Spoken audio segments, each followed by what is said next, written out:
Concerns are growing over escalating tensions between the United States and North Korea. Now North Korea is threatening to attack Guam, a U.S. territory in the Pacific Ocean. The small island has 2 military bases and houses thousands of American troops. Hello everyone, I'm Yuki Washington. I'm Jessica Dean. We have team coverage on the escalating tensions with North Korea. We begin with our Natasha Brown in the SAT Center with more on where things stand. Natasha. Well, good evening to you. President Trump touts the U.S. nuclear arsenal amid an ongoing standoff with North Korea. Both sides using fiery rhetoric as diplomatic language takes a back seat.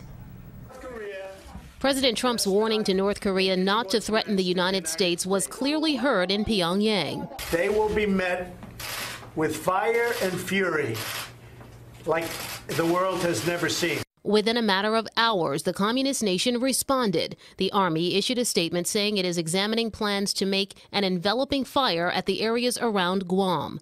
The small Pacific island has 2 military bases housing more than 6,000 American soldiers and airmen.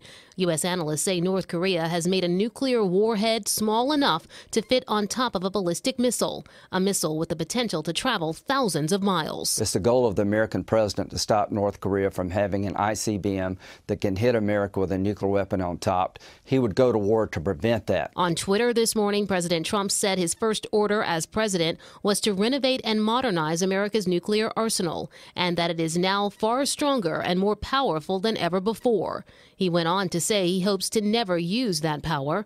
Some Trump administration critics are saying the president needs to tone down the rhetoric, but the president's Secretary of State is defending his tough talk. What the president is doing is sending a strong message to North Korea in language that Kim Jong-un would understand. Secretary Tillerson made those comments on his way to a refueling stop in Guam. He says he's not worried about the North Korean threats, and Americans shouldn't lose any sleep either.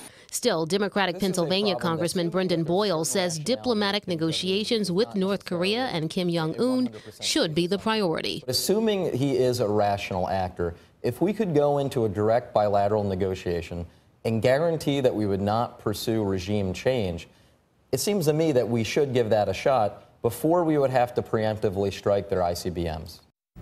Well, allies of the U.S. are stepping up now. A UN representative of the United Kingdom says in part, quote, the United Kingdom stands shoulder to shoulder with the United States, tackling this threat and many others. That's the very latest for now. We're live in the SAT Center. Natasha Brown, CBS 3 Eyewitness News. Natasha, thank you for that.